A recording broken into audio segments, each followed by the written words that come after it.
एवढी गोष्ट लक्षात ठेवा. आणि एक दिवस असं पण येईल की आपल्याला पण आपलं प्रेम मिळेल. ठीक आहे का, मार सहन कर. आता काय, पैसा तर देतोय ना तुला तो.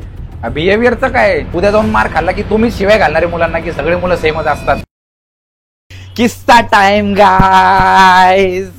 तर मित्रांनो, तुम्हाला एक किस्सा सांगायचा आहे, माझ्या लाईफमध्ये घडलाय. खूप सारे मुलं आहेत ते या गोष्टीला रिलेट सुद्धा करतील. शेवटपर्यंत ऐका, किस्सा एकदम मजेशीर आहे. तर विषय असा होता की 2 वर्षापूर्वी एक मुलगी होती लाईफमध्ये आणि आम्ही एकमेकांना म्हणजे दोघंही एकमेकांना आवडायचो. मला पण ती आवडायची, तिला पण मी आवडायचो. आणि असंच चाललं होतं. तेव्हा मी कॉन्टेंट क्रिएशन करायचो, पण आमचा स्टार्टिंग फेज होता, नाही का, स्ट्रगल वगैरे चालू होता. आणि जास्त काही एवढं इन्कम नव्हतं, पण ठीकठाक बऱ्यापैकी चांगलं इन्कम होतं. आणि तेव्हा आय थिंक माझी डिग्री पण झाली नव्हती आणि डिग्री पण करत होतो मी. असं नव्हतं की सोडून दिलं होतं, डिग्री चालू होती माझी, मी करत होतो, एक्सटर्नल करत होतो.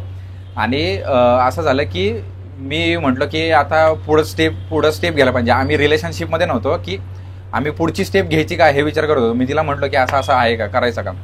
तर ती मला म्हटली की अरे रिलेशनशिपमध्ये यायला काही प्रॉब्लेम नाही, पण विषय असा होतोय की माझे जे घरचे आहेत ते कॉन्टेंट क्रिएशन जे हे करिअर आहे ना त्याला ॲक्सेप्ट नाही करत. म्हणजे ते ह्या गोष्टीला मान्यता देणार नाही. आणि तुझी अजून डिग्री पण झालेली नाही आहे, म्हणजे बी ए तू आत्ताशी BA ची डिग्री करतो आणि BA ची डिग्री पण ॲक्सेप्ट नाही करणार. त्यांच्या घरी फार म्हणजे तिचं असं ड्रीम होतं की तिला असं मोठं काहीतरी बनायचं. म्हणजे आता आठवत नाही मला, पण असंच डॉक्टर, इंजिनियर किंवा असं मोठे आर्किटेक्ट, असे मोठे जे पोस्ट असतात ना, तसं काहीतरी तिला बनायचं होतं. आता आठवत नाही, पण मी BA ची डिग्री करत होतो, त्यामुळे ते एखाद्या मुलीच्या पॅरेंट्ससाठी खूप बेसिक डिग्री असं समजलं जातं. तर मी ते करत होतो. आणि मग ती मला म्हटली की नाही, कॉन्टेंट क्रिएशन माझ्या घरी अलाउड नाही करणार, माझ्या घरी ॲक्सेप्ट नाही करणार. मग मी तिला म्हटलं की मग आता काय करायचं. तर ती म्हटली की आपण एक काम करूया, आपण इथेच थांबूया, याच्यापुढे आपलं काय होणार नाही रिलेशनशिप वगैरे. आम्ही रिलेशनशिपमध्ये नव्हतोच पहिली गोष्ट, पण होणार नाही ती बोलली. तर मग त्याच्यानंतर आमचं झालं बोलणं बंद झाल्यानंतर ती मला इंस्टाग्रामवरती ॲडच होती. मग मी तिच्या स्टोरी बघत असायचो. मग ती दरवेळेस, म्हणजे तिचा एक हिरो आहे विकी कौशल तिला खूप आवडायचं. तर ती इंस्टाग्रामच्या स्टोरीजवरती सारख्या स्टोरीज टाकायची की माय क्रश, माय लव्ह, मग हे ते, माझा नवरा मला असाच हवा आहे, हे ते मुलींच्या असतात टिपिकल गोष्टी की बाबा मला विकी कौशल आवडतो, मला त्यासोबत लग्न करायचे, हे ते.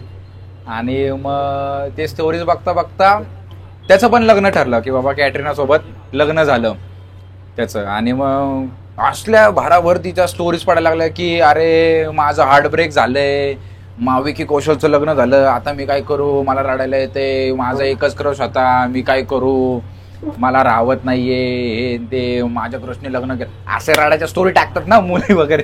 तर मग त्याच्या स्टोरी टाकत होती. आणि मग त्या गोष्टींवरती मला एक गोष्ट रिअलाइज झाली की विकी कौशल आणि माझ्यामध्ये फक्त एवढाच फरक आहे की तो एका 70 mm मोठ्या पडद्यावरती काम करतो आणि मी 16:9 एका मोबाईलच्या छोट्या स्क्रीनवरती काम करतो. विकी कौशलचं फेम सुद्धा जास्ती आहे आणि विकी कौशलचं इन्कम सुद्धा जास्ती आहे. त्याच्या मानाने माझं इन्कम कमी आहे आणि माझं फेम सुद्धा कमी आहे. पण आमच्या दोघांमध्ये एक गोष्ट सेम आहे, ती म्हणजे ऍक्टिंग. ठीक आहे. आणि ऍक्टिंगच अशी एक गोष्ट आहे जी त्या मुलीला नको होती माझ्याकडनं. म्हणजे तिच्या घरचे ऍक्सेप्ट करत नव्हते ऍक्टिंगला. पण ती स्टोरीवरती असं टाकायची की बाबा मला विकी कौशल सारखा नवरा पाहिजे आणि हे ते. अरे तो पण तर ऍक्टिंगच करतोय ना, मी पण ऍक्टिंगच करतोय, दोघांचं सेमच प्रोफेशन आहे.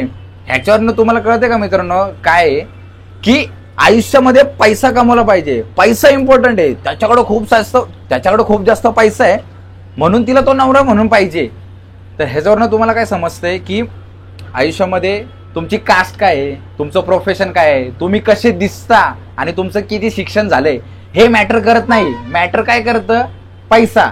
जर तुमच्याकडे पैसा असेल ना तर त्या मुलीची आई पण आहे ना फेकून मारल तुमच्या तोंडावरती मुलीला. एवढी गोष्ट लक्षात ठेवा. आणि एक दिवस असं पण येईल की आपल्याला पण आपलं प्रेम मिळेल. ठीक आहे, पैसा मॅटर करतो, नाही म्हणत नाहीये मी, पण कधी कधी काय होतं की माणसांनी बिहेवियर पण बघितलं पाहिजे. नाहीतर उद्या तुम्ही पैशावाल्या घराण्यामध्ये मुलीचं लग्न करसाल आणि तो पहिल्याच दिवशी घरी गेल्या बेल्ट काढायचा आणि अशा मारायला सुरुवात करायचा, दुसऱ्या दिवशी घरी येऊन सांगल की बाबा मला मारलं, आता काय करू. तर घरचे म्हणतील की ठीक आहे त्याच्याकडे पैसा आहे, खा मार सहन कर, आता काय पैसा तर देतोय ना तुला तो, बिहेवियरचं काय, जी ट्रीटमेंट तिच्या घरी राहण्यासारखी तिला मिळत होती, इथं हमाल बनवून ठेवलाय, ते चालणार आहे घरच्यांना. त्यांच्या मार मिळालेला चालणार आहे, पण स्वभाव नाही चालणार आहे. ठीक आहे, तुम्हाला ह्याच्यातनं काय समजलंय हे तुम्हाला तुमच्यापर्यंत ती गोष्ट गेलीच असेल की बाबा मला काय म्हणायचंय. तर पैसा तो मॅटर करतो, तुम्ही पैसा पण कमवाच, पण पैशासोबत माणुसकी पण बघा, बिहेवियर पण बघा, आणि मुला मुलींना एकत्र राहून सोबत ग्रो करून सोबत पैसे कमवता येतात. पण मुलगा पण चांगला असला पाहिजे, मुलगी पण चांगली असली पाहिजे. दोघंही जर चांगले असतील तर सोबत पैसा कमवा ना. तुम्हाला आधीपासूनच पैसावाला पाहिजे, मग उद्या जाऊन मार खाल्ला की तुम्ही शिवाय घालणारे मुलांना की सगळे मुलं सेमच असतात. तर असं करू नका. जर तुम्ही एकमेकांना आवडत असाल तर होकार द्या. घरच्यांना मनवता येतं काही करून, ऍट दी एंड घरचे पण लावून देतात लग्न. एवढंच सांगायचं होतं मला. आणि असेच मजेशीर किस्से मी तुम्हाला नंतर पण सांगेल. आत्तासाठी आपण जाऊया, हा व्हिडिओ तो संपलेला आहे, आणि पुढे लवकरच मी अजून एक मजेशीर किस्से घेऊन येणार आहे तुमच्यासाठी. आत्तासाठी बाय बाय.